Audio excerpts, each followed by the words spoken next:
Today on Monkey Life, it's the start of a new life for orangutans Kai, Lingga and Joly. She can get her arms through there, so be careful, she can be grabby. Kai's desperate to see his new home. He's a good boy. But what will they think of the neighbours?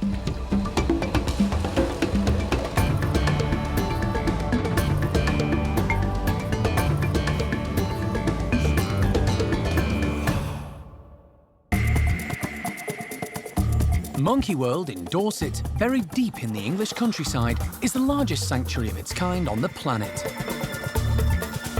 The team, led by Dr. Alison, rescue and rehabilitate abused and unwanted primates from all over the world. I think this one's a little boy, and I think that that one over there might be an older lady.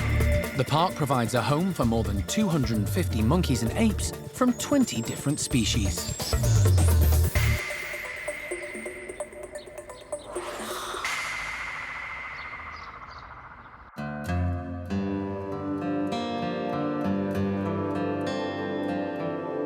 Alicante in southeast Spain, and the end of a 1,400-mile journey for 3 orangutans is almost in sight.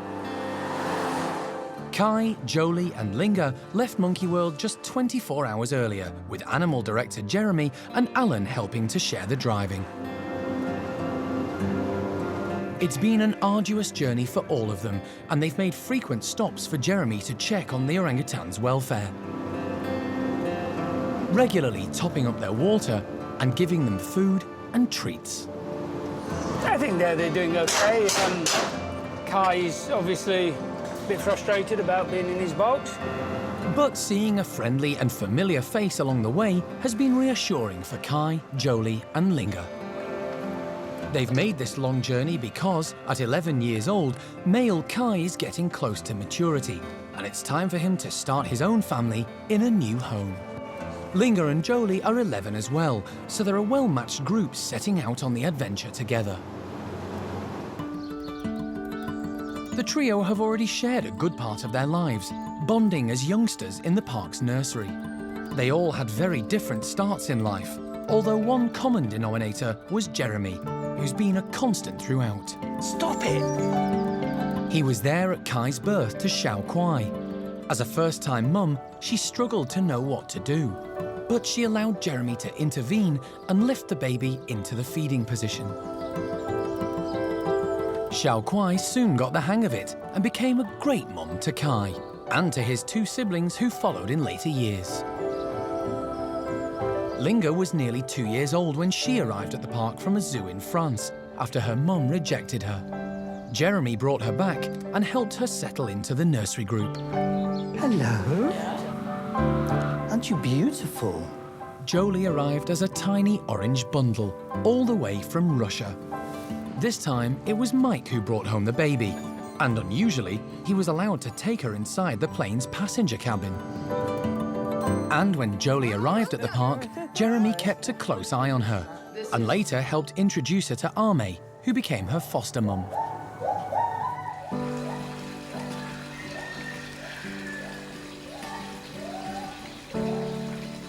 Now, all 3 orangs with Jeremy at their side are about to end their journey here at Rio Safari Elche. The zoo, which has more than 650 animals from 100 different species from all over the world, was established in 1983. A specially designed orangutan complex has been built to house the 3 new arrivals, and the Spanish team are putting the finishing touches to it and making sure everything is perfect. Annabelle Ibanez-Kuhn is the zoo's manager. We are honored to be able to house these animals. It is also a great deal of responsibility for us to house a breeding group within the European breeding program. We have built a new exhibit especially for them. And it is a very big space, so hopefully they will feel comfortable here. But it's going to be a very different environment for the 3 orangutans arriving from the UK. The outside enclosure has features that they won't have seen before, like the moat surrounding the island, and they're going to have to adjust to the weather and climate of southern Spain. Plus, the new neighbours will look and sound very different to those they're used to. When Kai, Joly and Lingga arrive, they are going to have 2 separate rooms in the indoor building. There we will be able to watch them closely, to see their behavior, how they are doing, how they are settling in. And of course we will rely on Jeremy's opinion. He's the keeper who is coming with them from Monkey World. He has known them for a very long time, and he will be able to tell us if he thinks they are ready to go out to the outdoor exhibit.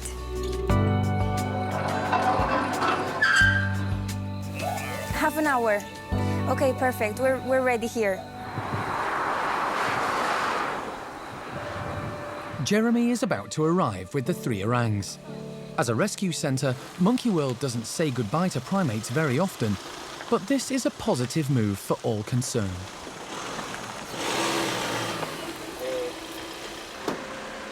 Monkey World is the European creche for orphaned orangs who've been rejected by their mothers. With Kai, Joly and Lingga starting an exciting new life together, it will free up space for future youngsters in need. Rio Safari Elche was deemed a perfect fit for them to start as a new group, and Jeremy doesn't see any reason for it not to succeed.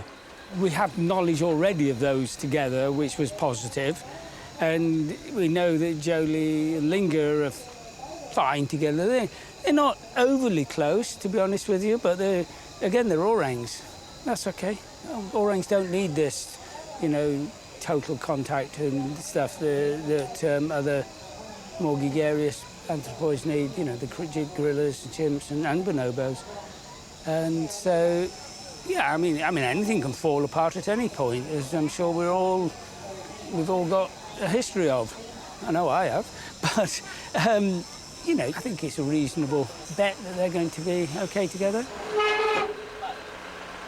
But first of all, the 3 orangutans need to be lifted from the van and transported to their new rooms inside the complex. Kai is first to be moved. Although he was mildly sedated on the journey, he was still agitated, frequently banging the side of the crate for attention. Jeremy wants him inside and settled first. Next, the 2 girls will be put into their own room, and only then will Jeremy decide if it's the right time to put all 3 together.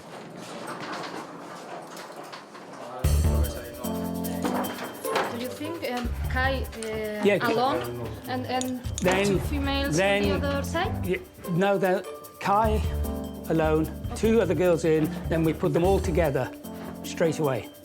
Okay. Very, very, very quickly. Kai solo, después las chicas y después todos juntos. Sí, quiere que los juntemos enseguida. Primero entra Kai, luego las chicas, luego los juntamos. Okay, but let's get him out anyway. Okay. As the keepers try to maneuver the crate into position, Kai makes sure they know he's ready.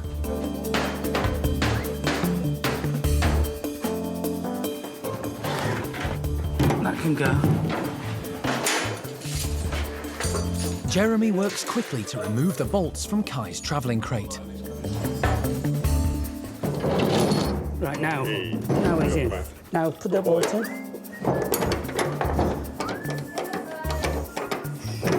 He's a good boy. He's a good lad. Hey, Kai.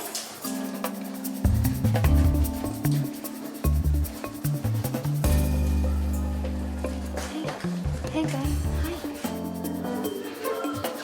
Although still a little groggy, and with a few cuts and nicks from the long journey, Kai does start to explore his new surroundings.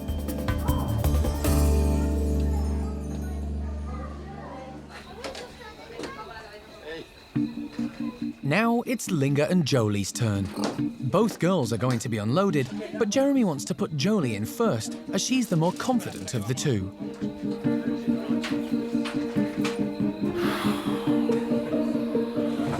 There shouldn't be any dramas with these boxes on getting them out.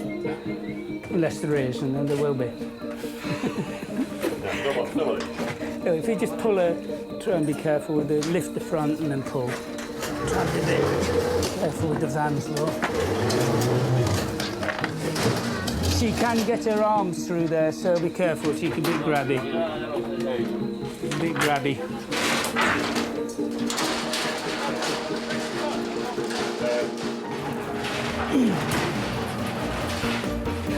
He's a good boy. He's a good boy. Is that nice? Is that good?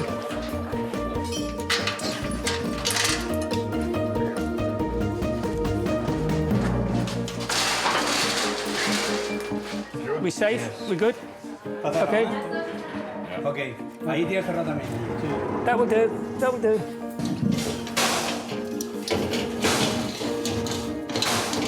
Right. Slide that hold. That'll do.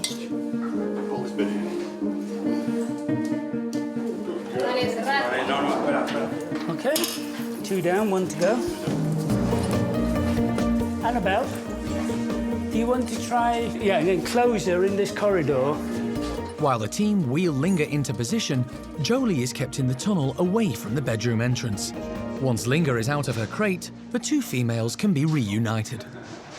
She's the most private of them all, so she's getting a bit upset now, but that's, you know, she's not so, I don't know, she's not so confident with it. So I put Joe's going first, so she goes into Joe, and she sees Joe in there straight away, and then she might think that that's better than being there on her own. And so as soon as she goes in, you want to open that so she can go back to Joe and they can be together. Open that door, and then she can be back with Jolie. OK? OK, thank you. Okay. Jeremy wastes no time letting Lingga out of her box. There you go, gloves. Yep, good. You safe? Together, yeah, good. I'm so happy to go. I want to let them in with Kai now. Are you happy? Yeah? OK. They lived together for 2 years, and now they've lived separated, but in contact, seeing each other for 2 years. So, but he is very good, and I'm happy. So whenever you're ready. OK. Kai. He's not bothered, he's flaked out. He's had enough. He wants to be left alone. It's just too much. Too much in one day.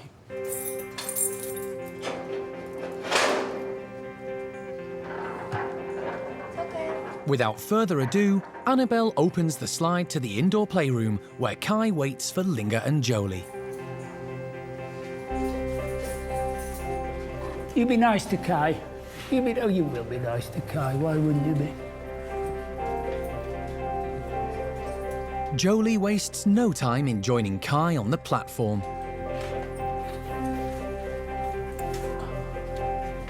Soon, Lingga is there too. Although both girls seem more interested in who or what's outside their window than their old friend Kai. But for now, it's a relief for everyone concerned that after such a long journey, all 3 orangutans have been safely reunited in their new home.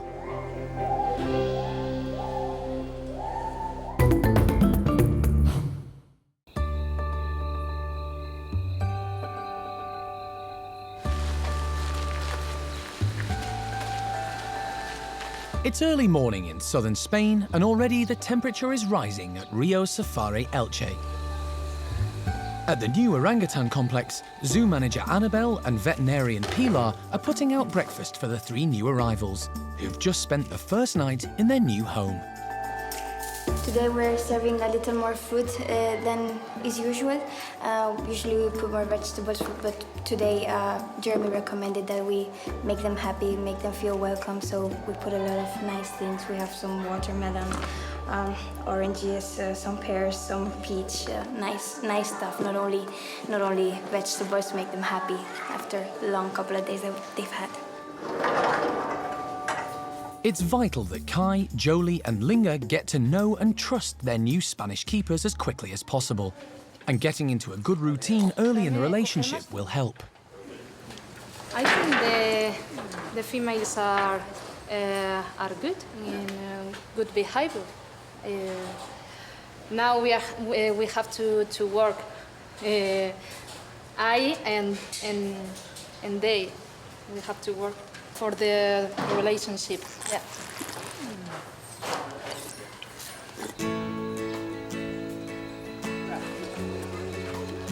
Before checking on the 3 orangutans, Jeremy's having a look around the zoo.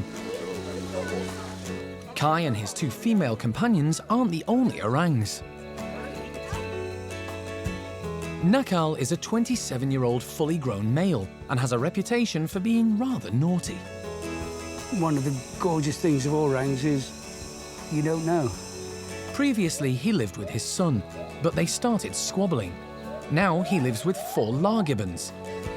It's an unusual group, but it seems to work. Our Bornean orangutan and the gibbons, they get along really well. And well, we were recommended by other zoos that had experience with this species before, and they did say that they form nice groups together. So we tried, and indeed it went very well, and they get along really well. Nakal's enclosure is totally separate from Kai and his ladies. The 2 males won't be able to see each other, although they may hear or smell one another from time to time. Male orangs being on his own is not the horrible thing that you would imagine, you know, being a human who is very gregarious, or if you were a chimpanzee it would be bad, but for an orangutan male to be on his own, it's not the end of the world. I mean, really, when they get to his size and age, the only value they've got in any other orangs is for mating, and then that's it.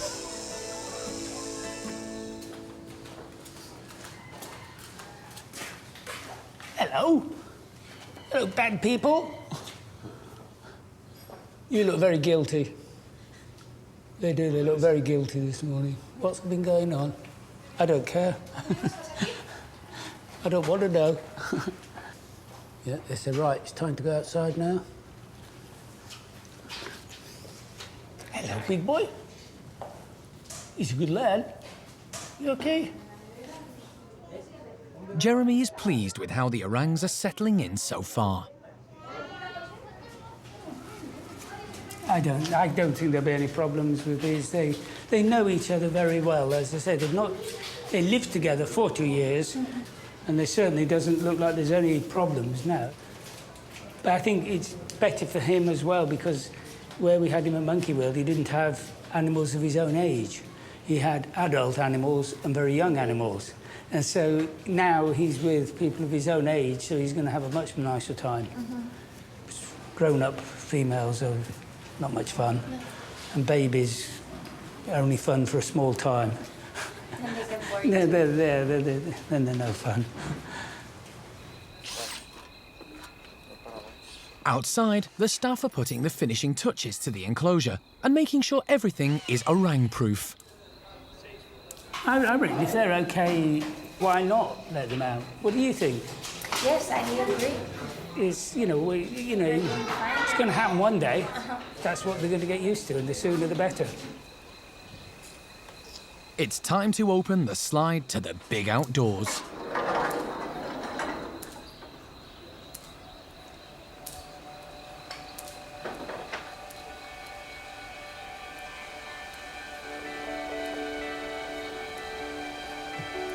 Kai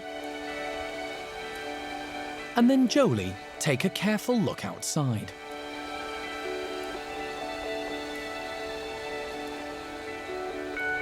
It's all too much for Joly. But one last glance over his shoulder and Kai plucks up the courage to head out.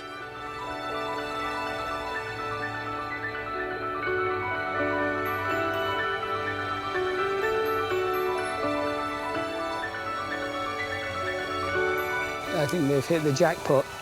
Yeah, they really have. The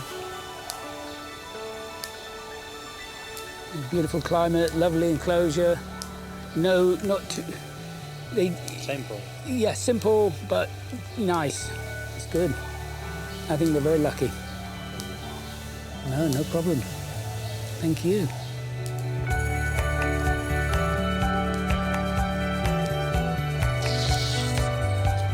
Kai seems impressed with his new enclosure, and by kiss squeaking, he's taking ownership of his new home.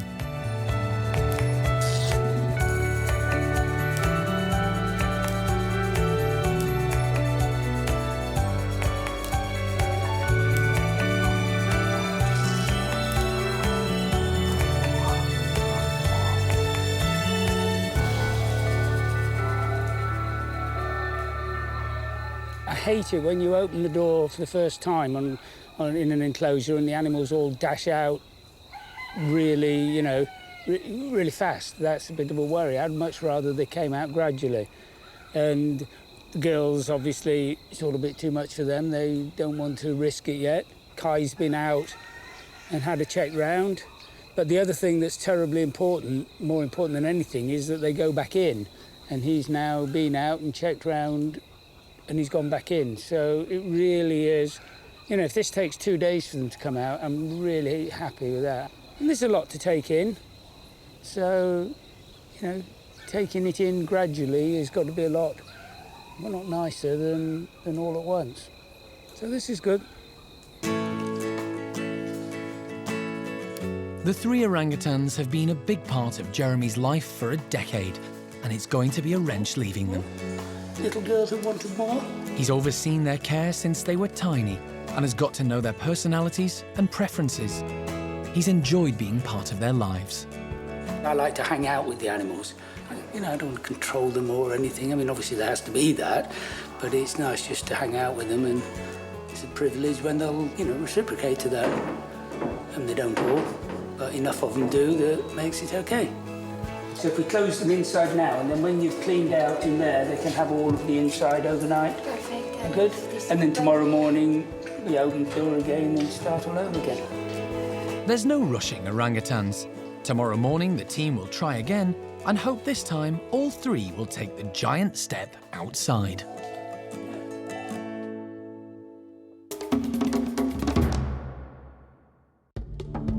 Next time on Monkey Life, Alison comes to the rescue of 2 curiously named marmosets from the pet trade. We're getting Chuck Norris, the common marmoset, first of all, and then we'll be heading off to get Sid Vicious. And the care team try to find a way for the golden-cheeked gibbons to keep cool, with mixed results.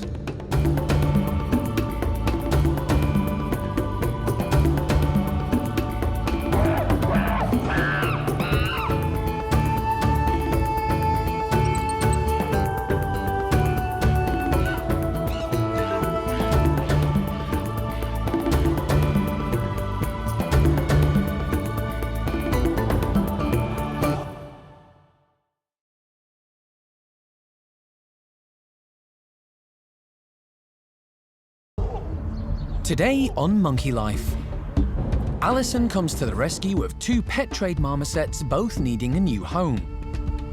And both with celebrity names she hopes don't sum up their personalities. We're getting Chuck Norris, the common marmoset, first of all, and then we'll be heading off to get Sid Vicious. And at the spider monkey enclosure, Toby's using hidden treats to get his lethargic charges working for their breakfast. Just means that they have to work a bit more, use their tails and their feet and their hands to get down to the food. Plus, the care team try to find a way for the golden-cheeked gibbons to keep cool, with mixed results.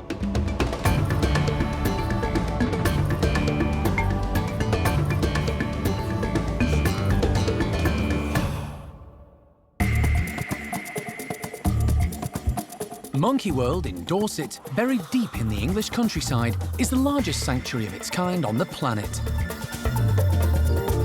The team, led by Dr. Alison Cronin, rescue and rehabilitate abused and unwanted primates from all over the world. I think this one's a little boy, and I think that one over there might be an older lady. The park provides a home for more than 250 monkeys and apes from 20 different species.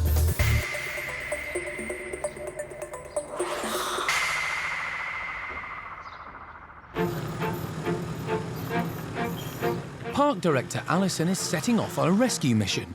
She's heading to the homes of 2 marmosets. It's one of the most common monkeys she's asked to take into the park's care. In Britain, monkeys can legally be kept as pets, but the current laws are something Alison campaigns against vigorously, including petitioning Downing Street. Because the specialist needs of these highly intelligent and complex primates are not easy to meet in a home environment. Alison is travelling from the beautiful Dorset countryside to the busy streets of the capital to collect the monkeys. We're in London right now. We're getting Chuck Norris, the common marmoset, first of all, and then we'll be heading off to High Wycombe to get Sid Vicious. Alison is contacted regularly by owners who don't want or can't keep their pet monkeys any longer. Space at the park to house new individuals is limited, but she's gradually working her way through a waiting list. They're sold marmosets by breeders and dealers who mislead them, telling them it's easy to keep an individual at home, they'll make lovely family pets they can eat off of your plate. All of those things are really not true at all because they need to be with other marmosets. Marmosets are anything but easy to keep at home, as they need companionship of their own kind, an outdoor enclosure, and a specialist diet. They can live up to 15 years, meaning a lifetime's cost and commitment. The first marmoset Alison is to collect is Chuck, who lives in a flat in central London. Good morning, good to see you.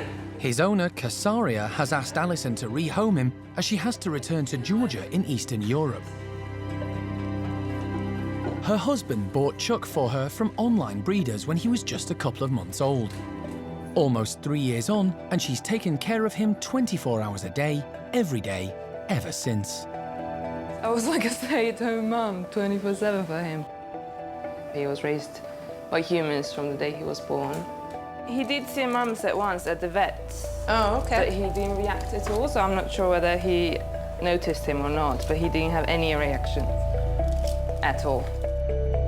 It seems Chuck may not recognise his own kind, so he's going to have to learn how to be a marmoset from scratch, something Casaria is keen for him to do. They do not want human connection. He needs so many things that human beings physically cannot provide. There's nothing you can do to make him feel as good as he would in the wild. We're just gonna let him out. He's got his own traveling box. Hey, you.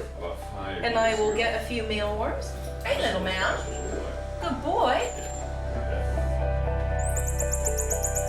Yeah. It's time for Chuck to leave the only life he's ever known. But he's easily persuaded into the box and, unconcerned, tucks into a grape. I will send you reports, photographs. Tomorrow he will meet all of the others, and tonight he will be in the same room and be able to see and be alongside of all of the others, so he knows he won't be on his own, to make sure that he's happy. Okay. How he goes. Thank you very much. Handle this myself. But you stay in touch and we will see you soon, very soon. Okay. Okay. You'll see her soon. It's hasta la vista.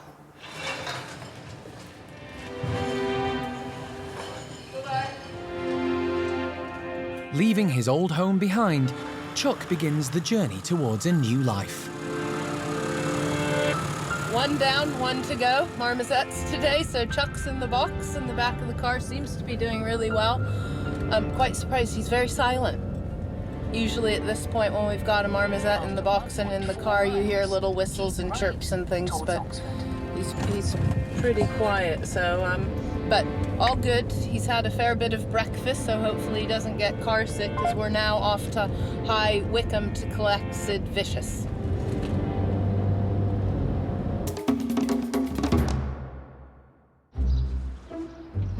This morning, there's a treat in store for the spider monkeys. Their breakfast time routine is coming with extra entertainment, as Toby from the primate care team is preparing a game of Hunt the Fruit. Basically, we've got lots of plastic balls and some big tubs, and then some of the spider monkeys' breakfast fruit, really just to give them something exciting to do this morning when they go out for their breakfast. Spider monkeys are native to Central and South America, with extremely long arms and legs, hence the name. Their population is under threat from hunting and deforestation. Monkey World is home to a small group of 3: Pumpkin, Flint, and Hickory. Pumpkin is in charge. He's the biggest of the three. Flint, he's very highly strung. Hickory is the oldest. He is a bit more wary of the other two, particularly around feed time.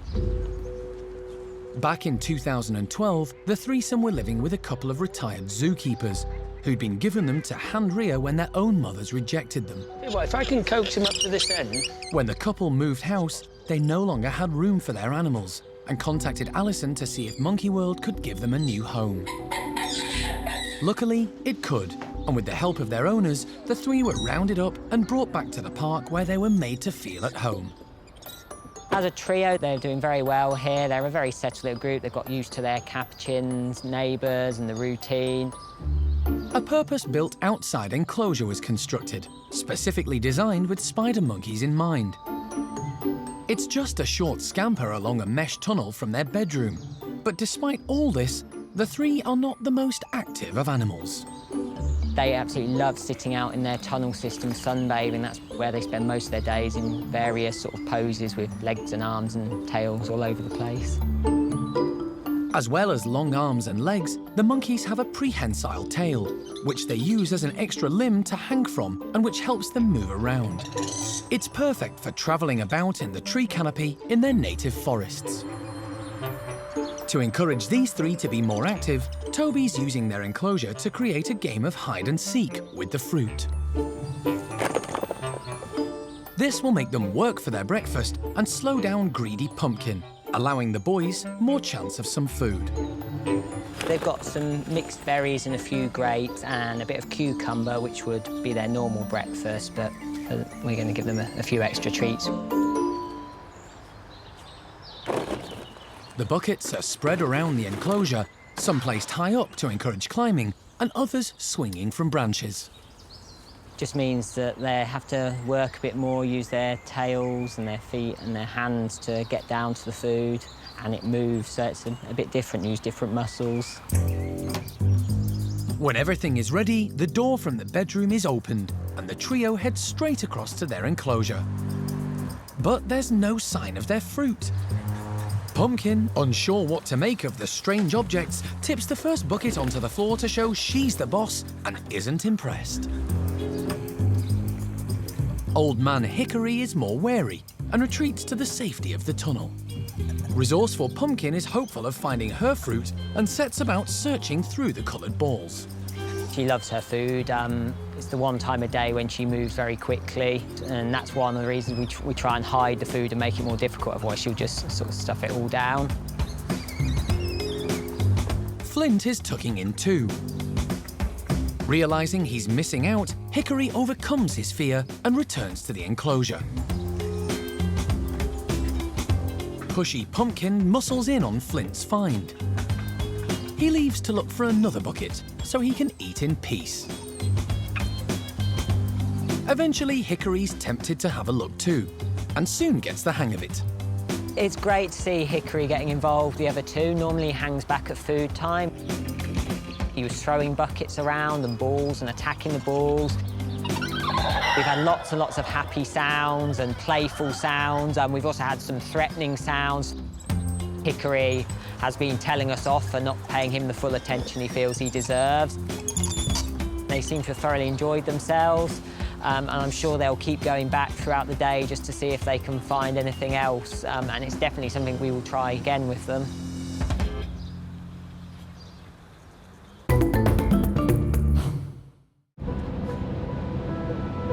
Earlier, Alison rescued pet marmoset Chuck Norris from a home in London. Now she's travelled 32 miles north to High Wycombe to collect a second pint-sized primate and meet his owner, Jackie. What I'll do is leave Chuck in the car with Alan, keeping an eye on him so he's nice and safe, just so we don't have to carry him into Sid's territory.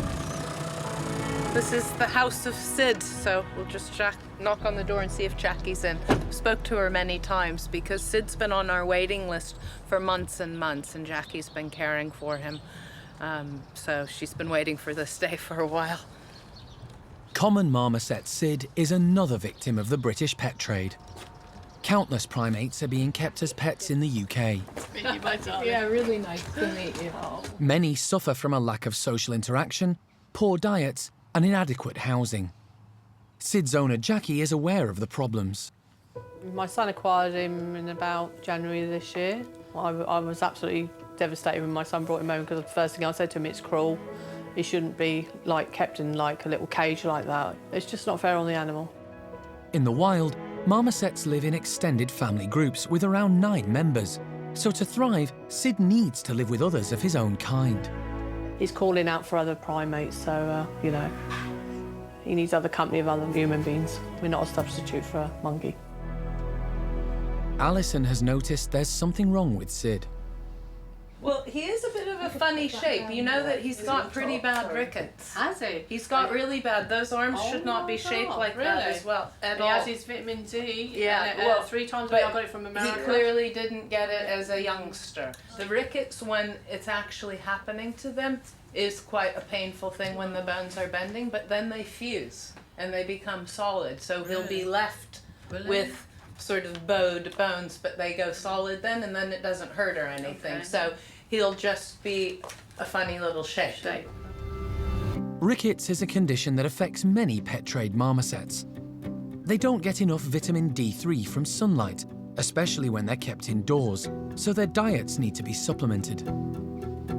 Jackie has done her best to care for Sid in the short time she's had him, but it's time for him to take his first step towards a more natural, new life. Did you see what's inside? We've got quite a few things inside, little man. He loves his blanket. It's quite a big one. He goes easily into the travel box. Oh, he's checking it out. It's new. It's nice in there, too. It's nice in there. Settled and calm, Sid joins Chuck in the back of the car. Thanks for looking after him so well. Pleasure. Okay, you come down to the park soon. Nice to meet all of you. Thank you. Bye-bye. It's an emotional goodbye for Jackie, as Alison, Sid and Chuck set off on the drive back to the park. Really happy so far. Just have to hope that everything goes as well when we try and introduce them to others of their own kind. That's the more scary part.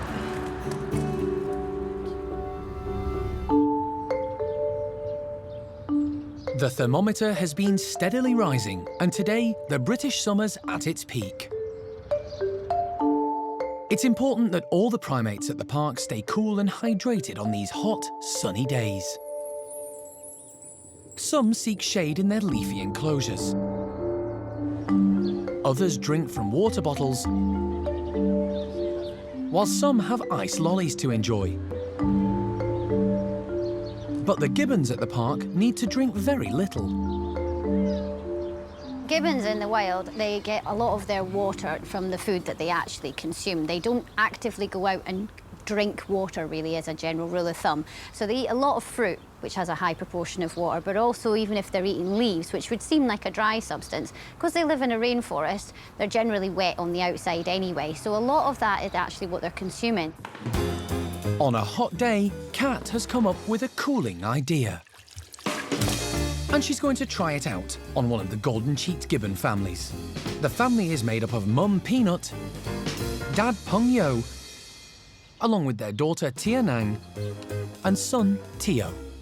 Today, I'm just making some treats in the water trunks. So hopefully this will be a bit of fun and get them interacting with it and hopefully drinking a bit as well.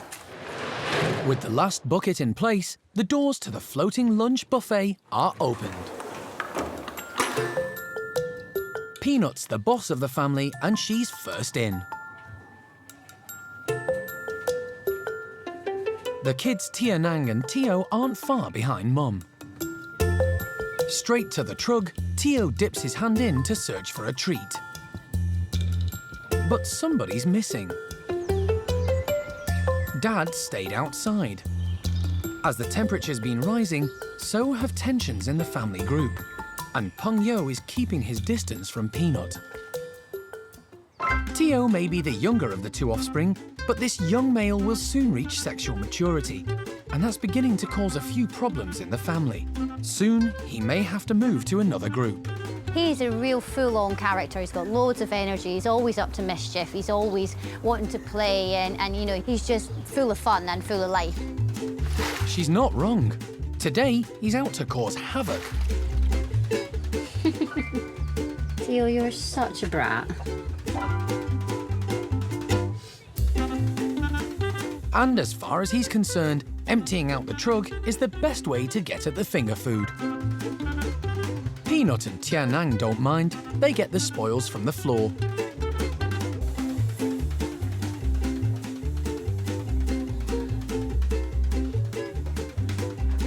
Theo thinks he could avoid the water by tipping over the tub trugs, but that's not the case.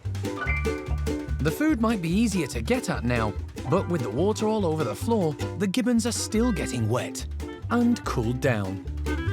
Hasn't gone exactly according to plan. Theo tipped over every one of the trugs, so the other guys are actually just picking the food up from the wet floor. So everybody's got wet feet. And everybody has eaten wet lettuce, but perhaps has not got as wet as I would have liked them to. So we're just going to have to adapt it slightly for the next time. But the trio, minus Dad, who still hasn't put in an appearance, have enjoyed their lunch. And they disappear back outside, leaving Cat with the clearing up.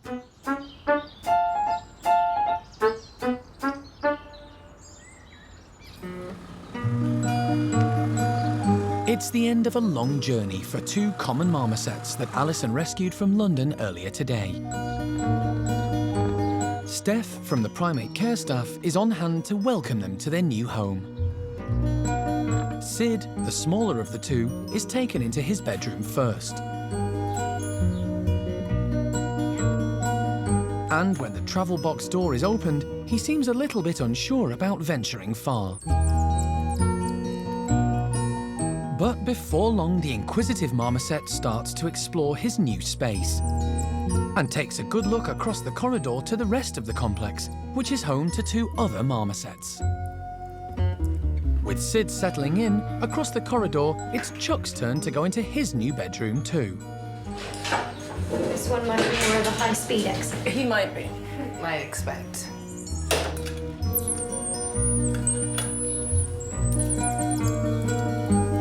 Yep, you're out. Sid and Chuck are in opposite rooms, so the newcomers can see and communicate with each other. Something new for both of them. We've got Chuck and Sid back to the park, into their bedrooms, and they're doing really well, I'm pleased. And Chuck Norris over here seems bomb-proof. He's been eating some food and seems happy, confident, bouncing around. More is known about Chuck's background as he's been with the same owner since a baby. He was well looked after and is a confident and happy individual. Sid, on the other hand, had been passed from pillar to post before ending up with his last owners, and he's bearing the scars of a difficult past. I couldn't really get a feel for how bad he was crippled because he was only on that sofa.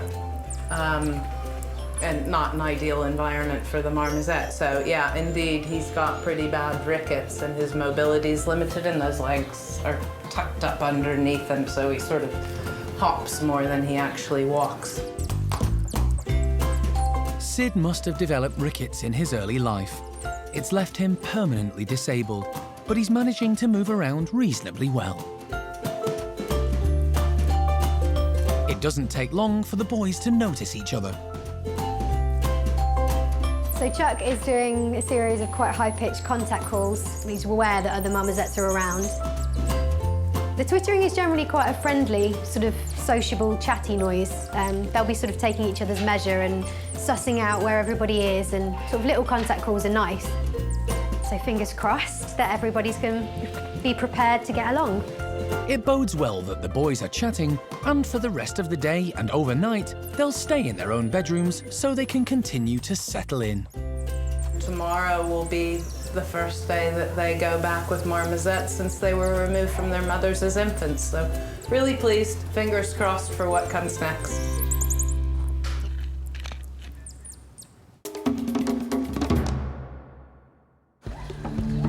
Next time on Monkey Life. Orangutan Kai and his two ladies, Lingga and Joly, survey their new Spanish home. And they just need time to get to know the place and get over the fact that there's those great big dinosaurs over there that look really threatening. And Sid and Chuck the Marmosets meet, with surprising results. How funny.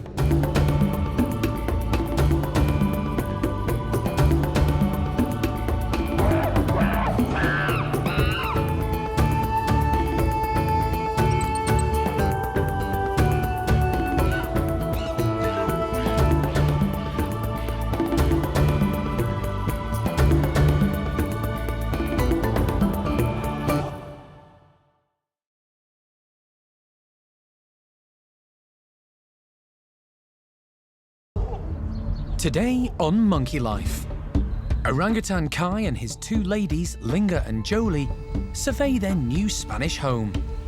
But who'll be brave enough to venture out? Lingga is much more independent than Joly, so coming outside will be easier for her than it will be for Joly.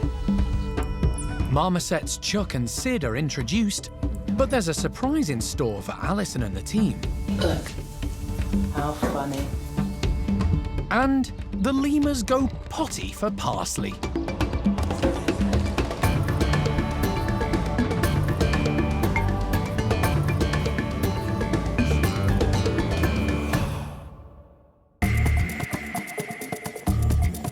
Monkey World in Dorset, buried deep in the English countryside, is the largest sanctuary of its kind on the planet.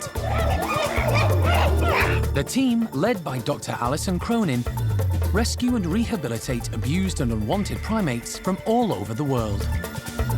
We've really done everything we can to make her journey as smooth as possible. The park provides a home for more than 250 monkeys and apes from 20 different species.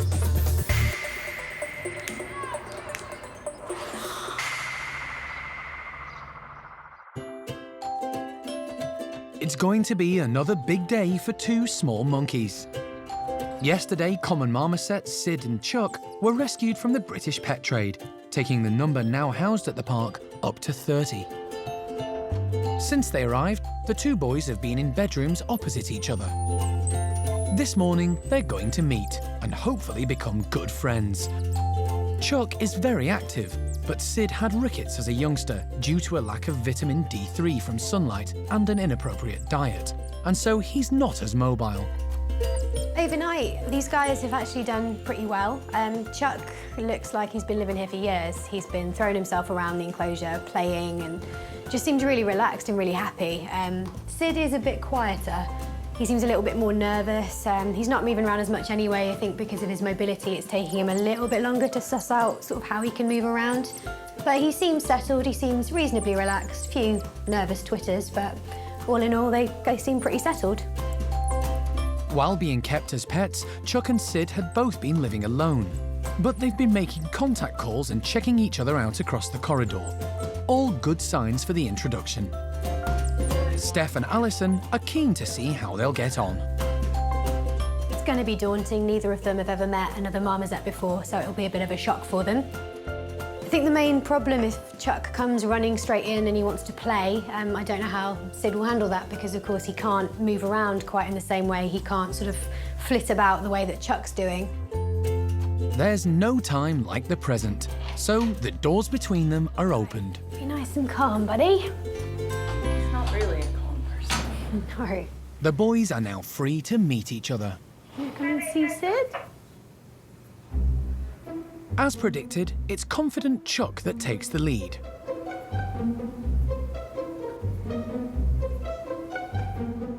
But he soon loses his bottle. These things can take time, especially when you've never met another marmoset before. And Sid's in no rush. It's not long before Chuck's back, and this time he heads right into Sid's room. But it's now shy Sid being the bravest.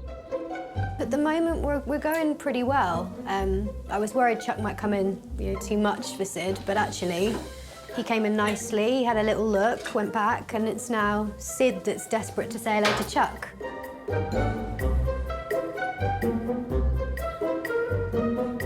And as they move around the room, Steph and Alison get a good look at the duo. And Sid needs an even closer inspection. It's difficult because he holds his legs so close together. No, I know. There's a little bulge. There's no cojones, Yeah. as such. Might be castrate, and we just haven't had a good look, but it's looking a little feminine. I'm thinking it's a girl. There are no testicles. I see nothing that points towards boy. Look. I think it's a girl. There's no penis there. No. Sydney. Yeah. How funny. Oh, Chuck, you've got a girlfriend. We think Sid may actually be Sydney with a Y. I think we actually have ourselves a female marmoset, not a male marmoset. It's a bit of a surprise for the team. But it's not the first time this has happened. So now that we know we have a male and a female here, we're going to have to look at birth control because obviously we don't want to breed here. We want any space that we have for rescue animals rather than breeding and filling up space that way. Yeah, it's not a problem, just a bit of a curveball, really. It may be that Chuck and Sid turn out to be more than just good friends. As long as these two keep playing nicely, then they'll stay together. And yeah, I think makes things look pretty positive at the moment.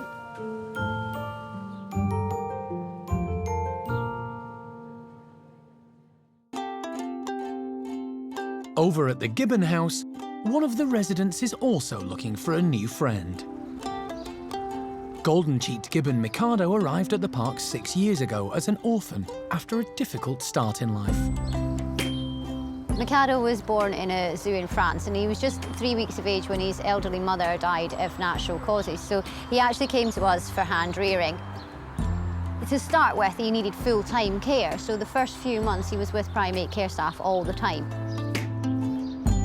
But Mikado needed to meet other gibbons, and as soon as he was ready, the team began to introduce him to adult female Alex.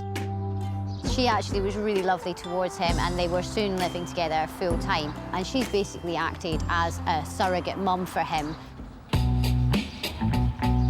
He's learned how to be a gibbon from Alex and watching her and his interactions with her. And it's been a really crucial relationship in his life, because that really showed him, you know, how gibbons interact with each other, how they communicate with each other, how they move, what the body language means, all those things that are really going to help him when he meets a lady in his future. Mikado has thrived with Alex's care and companionship and has developed into a real personality. Mikado over the years, basically he's a bit of a goon. He kind of loves to play, and he loves to just get up to mischief. But now he's on the way to reaching sexual maturity, and the happy-go-lucky youngster is changing. Right now he's going through that sort of age where he's changing his personality. He's starting to become a young man. He's wanting to be aggressively territorial. He wants to be in charge of things. He wants to start finding himself a young lady friend and sort of, you know, set up his life for his future. But Mikado's transformation to bolshy teenager and young adult have been difficult for elderly Alex. We've seen that Alex has actually become very wary and self-conscious around him. And so for her well-being, we've taken him out of the enclosure from her, and we've actually got them now separate. Alex is now absolutely loving life. She's loving having the peace and quiet. We've put this hammock up in her enclosure, which as far as she's concerned is the best thing ever. She's just taking life at a much easier pace without the stress and upheaval of having a young adolescent male tearing around her. Mikado is also in his own enclosure. At this age in the wild, males usually leave their parents to search for their own territory and a mate.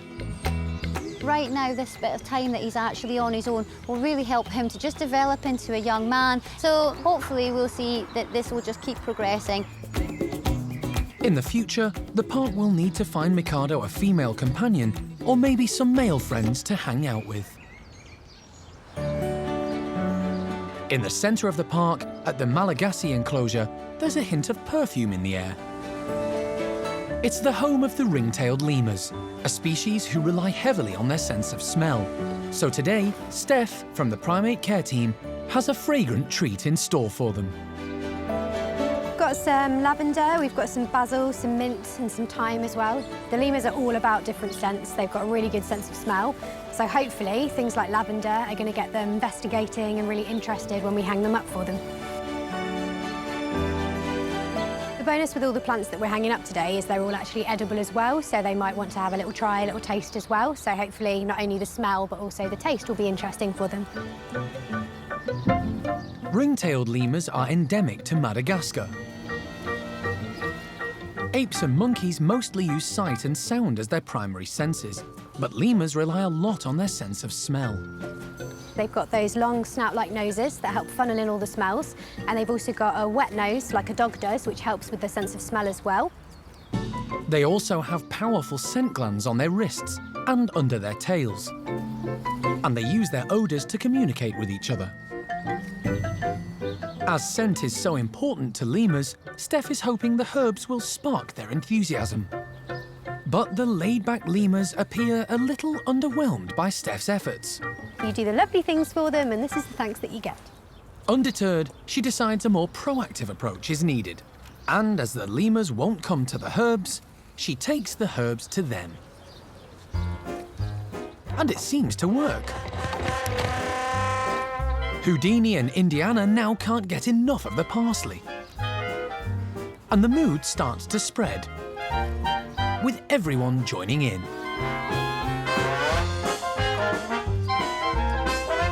And the outstanding dish of the day for the lemurs is the parsley.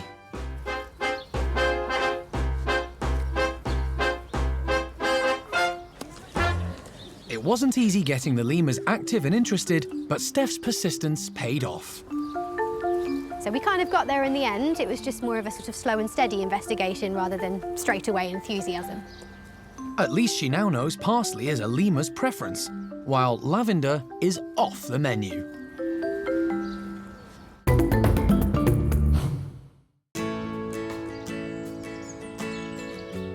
The park is the European creche for orphaned orangutans and specialises in looking after rejected orang babies. But as they grow up and mature, the youngsters need to move on to new homes elsewhere to make room for new babies to come to the park and benefit from the team's expertise and care. Recently, orangutan pals Kai, Joly and Lingga, who all grew up at the park, left to start a new group in southeast Spain at Rio Safari Elche. It was a big move for the trio. Kai was born at Monkey World, and Joly and Lingga arrived as rejected orphans more than 9 years ago. Lingga from France and Joly from Russia. Jeremy had a big hand in their upbringing, so he took on the task of driving them nearly 1,500 miles to their new Spanish home.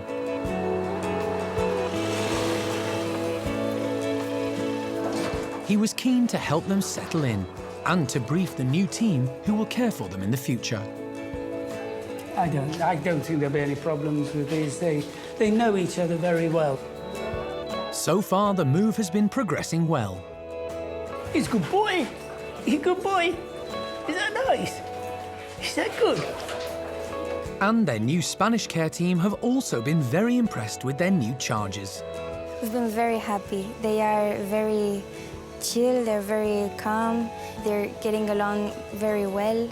To the keepers as well, they're being very responsive. An important member of the new care team is headkeeper Pilar, Good morning. who is also a vet. During the long journey south, Kai became quite agitated at times and suffered a few minor cuts and bruises, so she wants to check him over and clean them up. Kai. Hey, Kai. All 3 orangutans will eventually get used to their keepers communicating with them in Spanish. But as with all language lessons, it's little by little. At this moment, I prefer to use the English for these things, face, shoulder.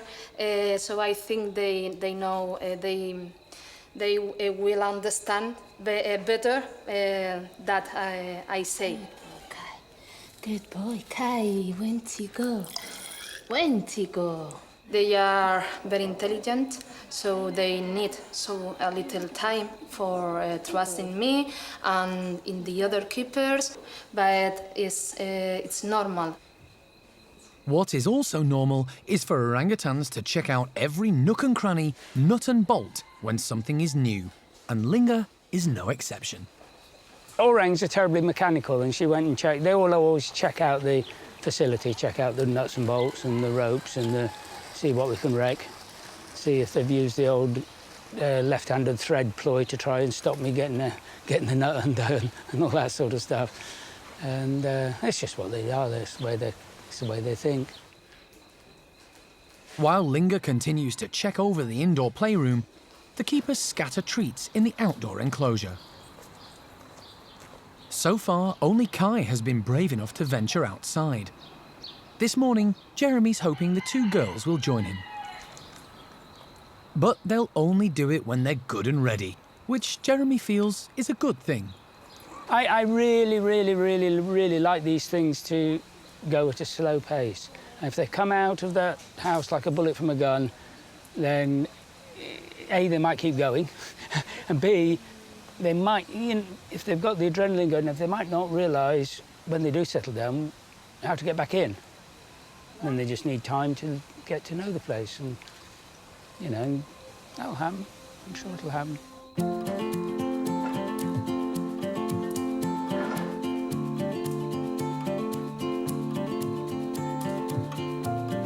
Today, Kai is first to take a look, but he isn't in a hurry to go out.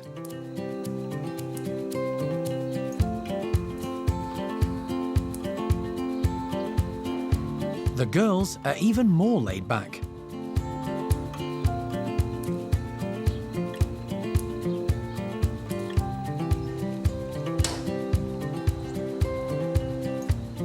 It's time for a bit of bribery. The orangs are kept in while a little browse and some bottles of juice are put out to tempt them.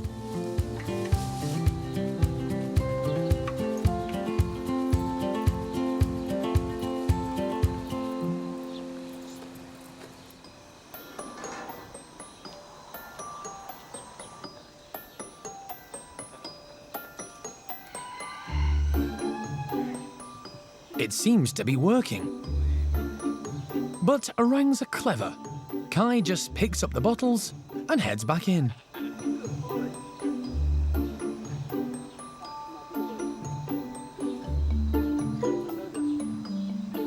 Lingga decides to see for herself what all the fuss is about. Curiosity gets the better of her and she heads straight out. Not wanting to miss out, Kai decides to follow.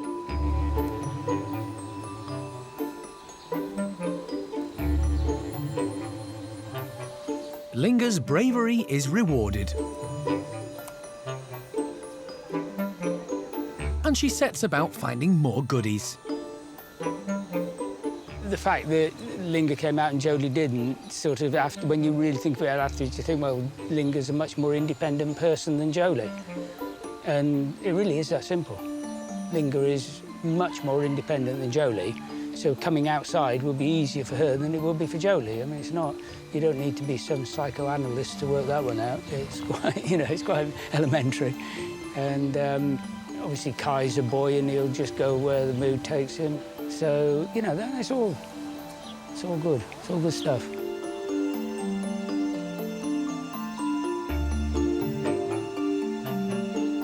Lingga and Kai have found their way back indoors, and Jeremy's happy all three orangs are settling in well, and he can leave them in the care of their new keepers. No, thank you. Thank you. See you. Okay. Thank you. Right. Thank you. You can see your us. house. Huh? Yeah. Please. Come back. You look after yourself. Nice to see you again. You will. He'll continue to get regular reports from the Spanish team, so he can monitor the orangutans' progress. Thank you.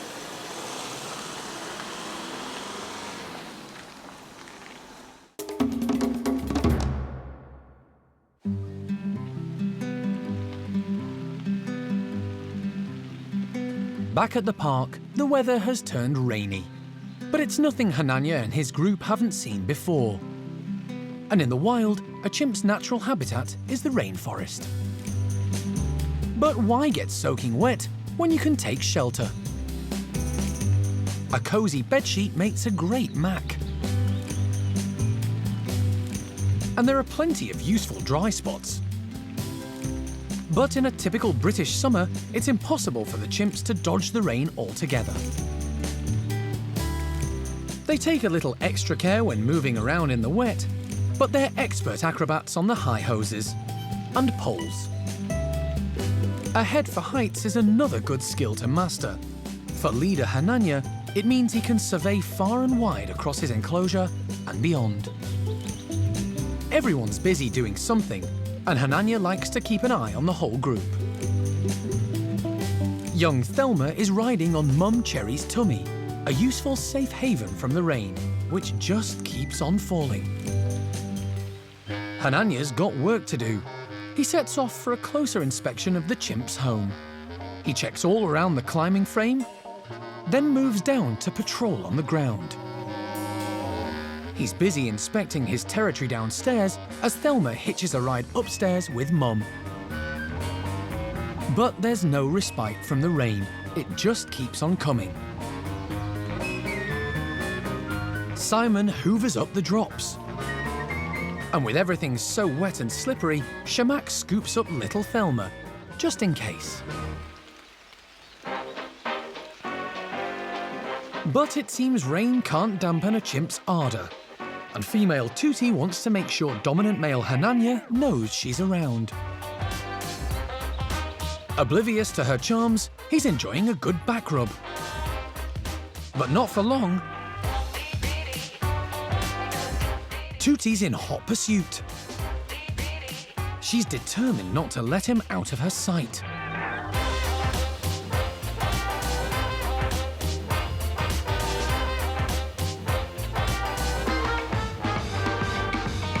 But Hananya's just not in the mood. Eventually, there's a break in the weather. Thelma resumes her normal style of riding piggyback on Mum before heading off to play. And Hananya takes the opportunity to hang out with some other pals, leaving smitten Tootie casting long looks from the sidelines.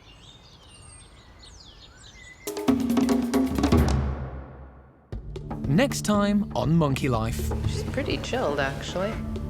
Marmosets Sid and Chuck have their health checks, and it's a snip for Chuck. It's had a rough morning. And woolly monkey Olivia is becoming more independent.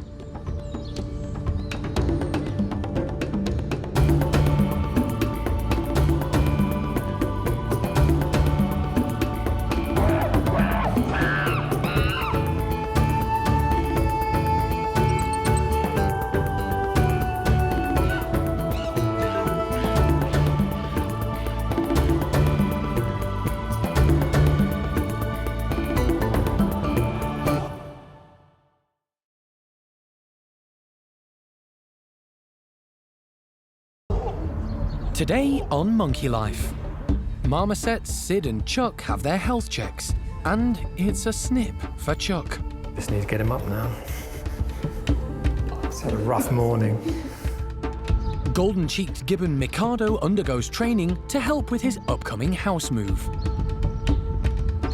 Good boy.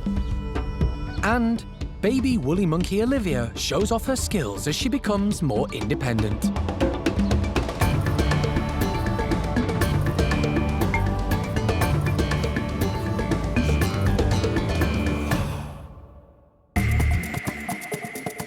Monkey World in Dorset, buried deep in the English countryside, is the largest sanctuary of its kind on the planet.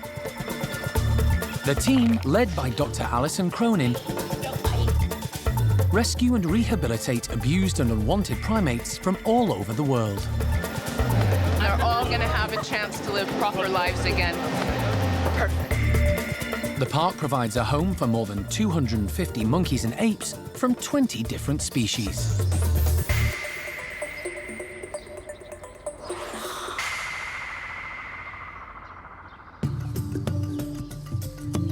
Over at the park's hospital, newly arrived common marmosets, Chuck and Sid, are both in line to see specialist wildlife vet John Lewis. Alison collected the tiny monkeys a few days ago, and they're settling in well together.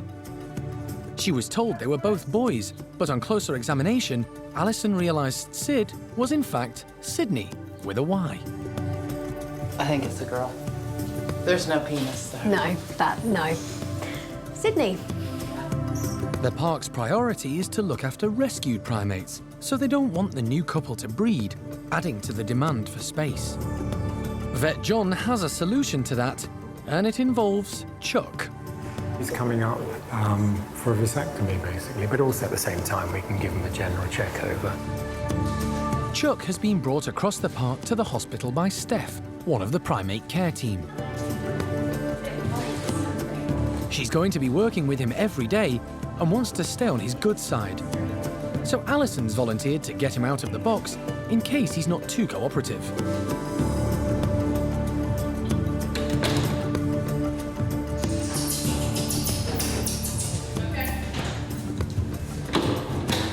All right. He's a vicious little monster. Good boy. It's all right. It's all right. Chuck only weighs 450 grams, and it's safer to anaesthetize small primates using gas through a mask rather than by injection.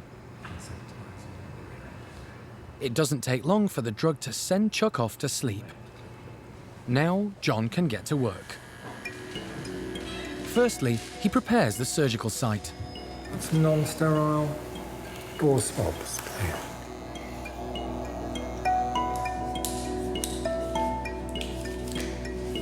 And with all the instruments sterilised and ready, he carefully begins the delicate task.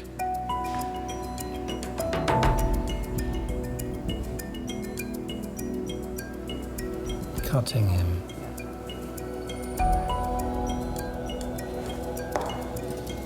A vasectomy is a small surgical procedure that will render Chuck infertile. It won't, however, affect his hormones, so all his natural behaviour will remain. Okay, that's the cord on one side. Excellent.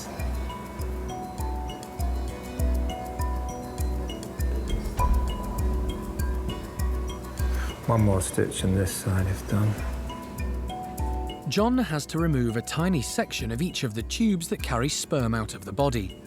It's very fiddly on such a small patient. That's the next cord.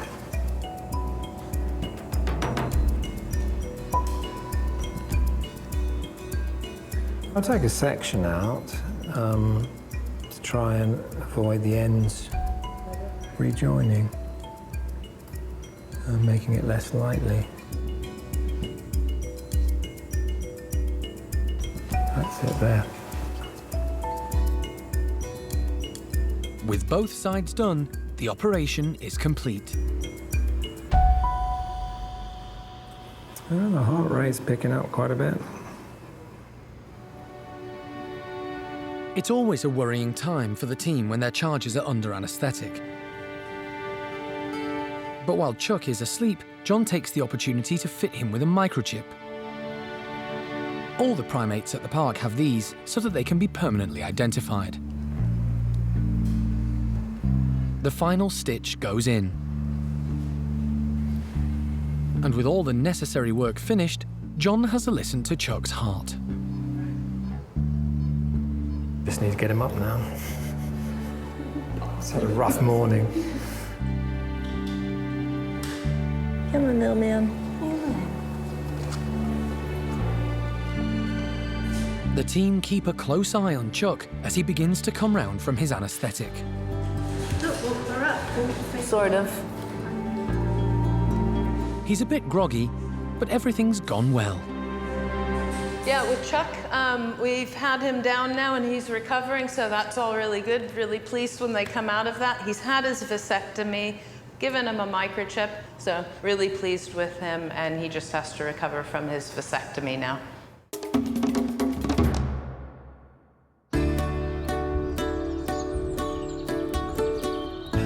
Across the park, the woolly monkeys are enjoying being out in the sunshine. Over the past 6 months, there have been lots of changes for the top woolies, and the care team have been observing them closely. Woolly monkeys are very sensitive and can suffer from chronic blood pressure, so it was important to monitor how they reacted to the changes. The first was the arrival of a new baby, born to mum Zingu and dad Oscar, and named Olivia. But a few weeks later, elderly Oscar sadly passed away.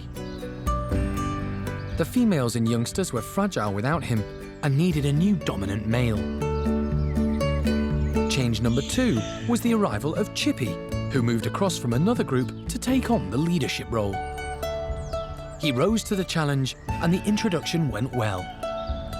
He's now firmly established, and the 7 members of the group have settled well and are living happily together. The care team like to help keep them busy and active.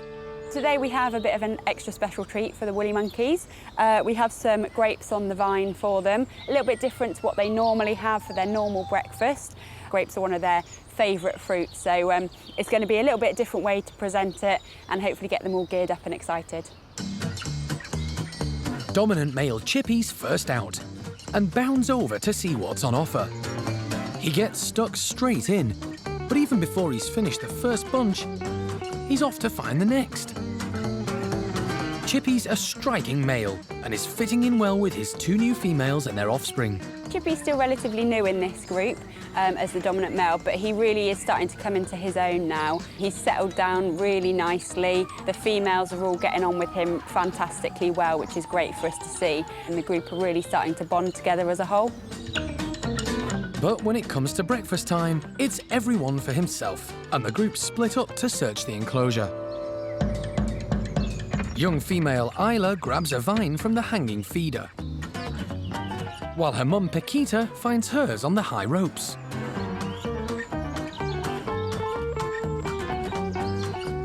But her 2-year-old son Lucas isn't quite so partial to grapes and goes for oranges and apples instead. Olivia's the youngest woolly monkey at the park and rides around on mum's back.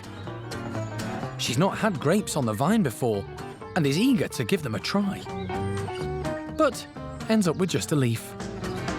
It seems her mum Zingu thinks they're just too tasty to share. Zingu is also mum to 3-year-old Zavi, and like Lucas, he's also opted for oranges. Grapes may be a favourite with the adults, but it's good to see the youngsters varying their 5 a day.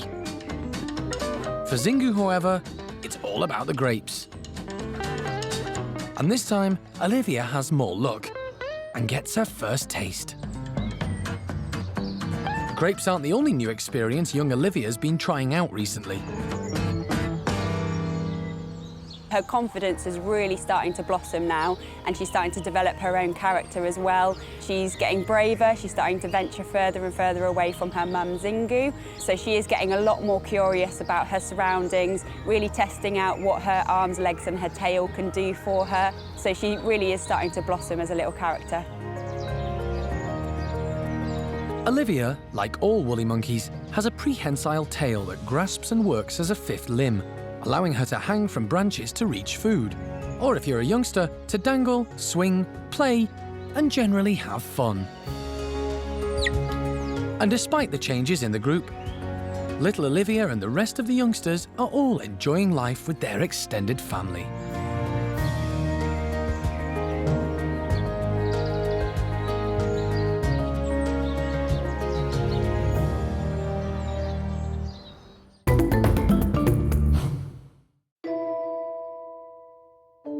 At the park's hospital, Marmoset Chuck is recovering from his anaesthetic and vasectomy operation. Next in line for specialist wildlife vet John Lewis is Sid, who needs an all-over medical check. Like Chuck, Sid's a recent arrival. She's had a checkered past, and the team want to fully understand her health problems so they can make her life as comfortable as possible. She's got really bad health issues. Her rickets is far worse than I could get even a hint of in the photograph. Whether it's gotten worse in the last few months, I don't know. She's also got no teeth in front, so we just want to do a general health check to make sure that she doesn't have any other obvious problems that we should be addressing that we're not aware of. Sid comes easily out of her box for Karen. She's pretty chilled, actually. Sort of surprised by it. The anaesthetic will quickly take effect, and John's going to start by checking her mouth, as the team have noticed she doesn't seem to have many teeth. She's got teeth. You're doing her an injustice. Not so they're good teeth, but they're teeth. Oh, there are some. Yeah, there are. Okay. They're very worn at the back. Understanding the state of Sid's dental health will mean the team can prepare the right diet for her. Food she can eat without difficulty. Her worn-down teeth are also a clue to her age. Don't think she's young. But it's very difficult to put a finger on the age, and I wouldn't hazard a guess, but she's no spring chicken. Sid is significantly smaller than Chuck, and the staff are worried about her skinny frame. She's not without body fat. Something. But it seems her weight is not a huge concern, although like all the marmosets at the park, it will be regularly monitored. It's the condition of her bones that's more worrying. All right, shall we get the x-rays? And as far as possible, try and keep the head and neck straight without rotating it.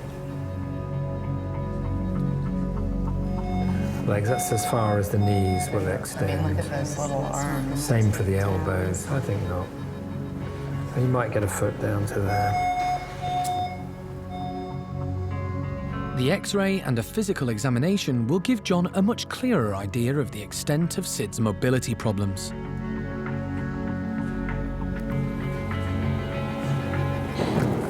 Right, so a better look at things. The tibias are rotating inwards, bent inwards. Quite a classic nutritional bone disease. A poor diet without calcium and a lack of vitamin D3 from sunlight meant Sid's bones became soft and didn't develop properly, and she's become permanently misshapen and crippled. This is not a rare occurrence in pet trade primates.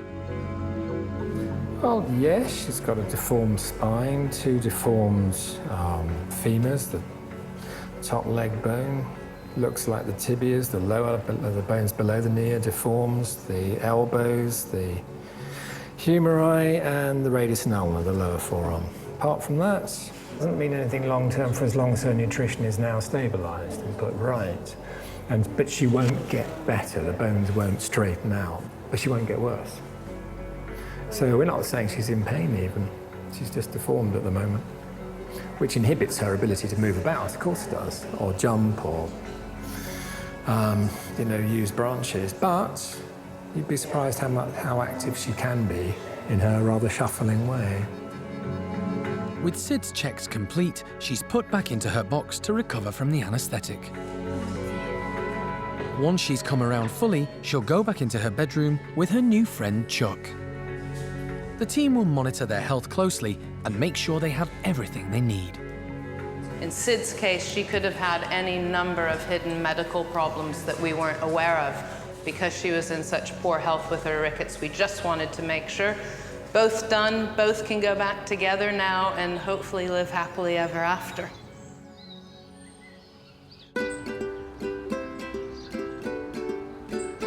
It's a fine autumn afternoon, and growing around the park is an abundance of seasonal fruit.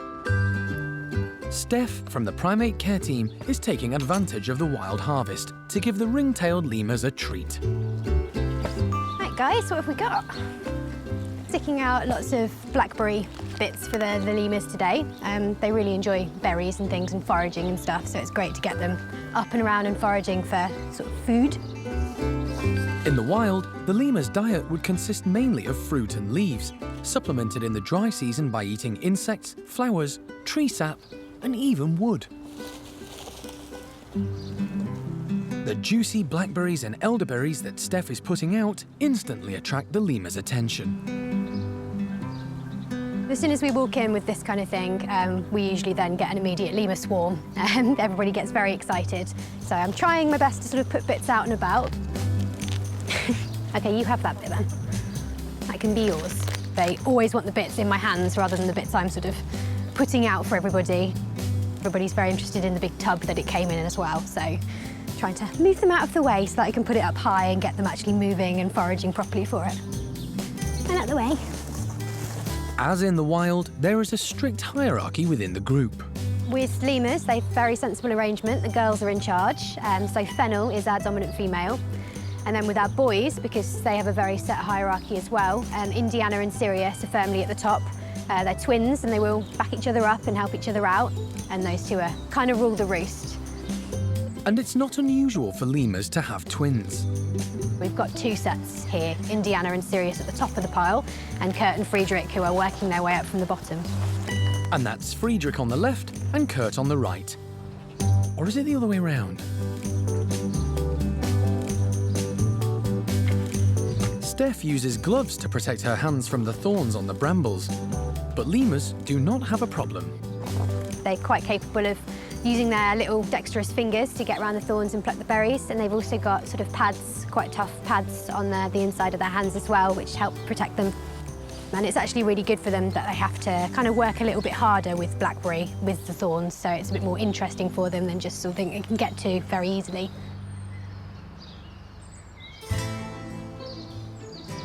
As well as blackberries and elderberries, Steph is trying a more unusual fruit, rose hips, whose skins are packed with vitamin C. Not sure whether they'll recognise them as a food type, but we'll see. Oh. Apparently they are tasty. And today, it seems everyone's in a good mood, and there's no sign of the normal scuffle for the best pickings.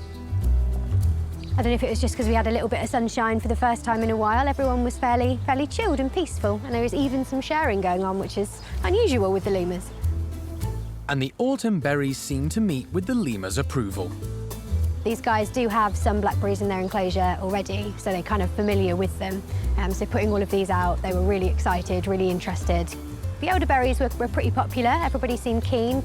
But the experimental introduction of the rose hips wasn't quite as successful.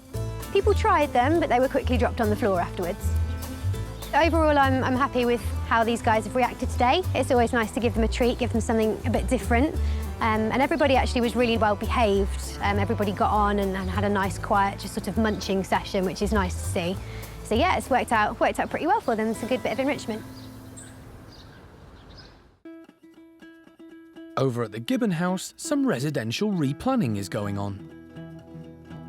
6-year-old golden-cheeked Gibbon Mikado has outgrown his relationship with surrogate mum Alex and has been living alone. The primate care staff have a plan to introduce him to some new friends, but that will mean a house move. So Kat's getting him ready. We're training him to come into this box that we've attached to his enclosure slide. Now, the reason we're training him is so that he will be able to be transferred from this enclosure to another one in the near future. Mikado, who arrived at the park as an orphaned baby, is now an active and curious young gibbon. And the training gives him something fun and interesting to do outside of his normal daily routine. He accesses the box from one of his 2 bedrooms and is eager to get on with the session. Once Mikado's in the box, Kat reinforces his behaviour using a clicker and food rewards. Good boy. Mikado's actually doing really well with his training. The first day we put the box up, he was obviously a little bit scared of it, but he was very curious and came in straight away. And from that first session, we gave him lots of really positive reinforcement with all his favourite sort of treats. So he's really associating it with a really positive thing. So he's now sitting for up to a minute whilst I'm giving him some treats and stuff, and he's very calm and relaxed, so we couldn't ask for anything better at this point. After a successful session in the box, Mikado heads back indoors for a quick swing around. He really enjoys his one-on-one time with Kat, and she'll be encouraging him into the box several times a day, every day before the move. On the day that we're actually going to be moving him from this enclosure, it's a very stressful experience for the animals, and it's very, very difficult for us to force them into a box and make them do that without any experience. So by doing it this way, Mikado is very calm, he's used to the box being here, he's used to coming into it, and then all we need to do on the day is actually shut the door down. he's soon back for a second session. Come here, buddy. Good boy, Mickey. With Kat's patience and dedication and Mikado's willingness to go into the box, moving day should be straightforward. It's doing incredible. I'm really pleased so far. I think that Mikado will hopefully go in the box nice and calmly on the day, and it shouldn't be too much of an issue. And when he comes out the other end, well, we'll just have to see what happens when it happens then.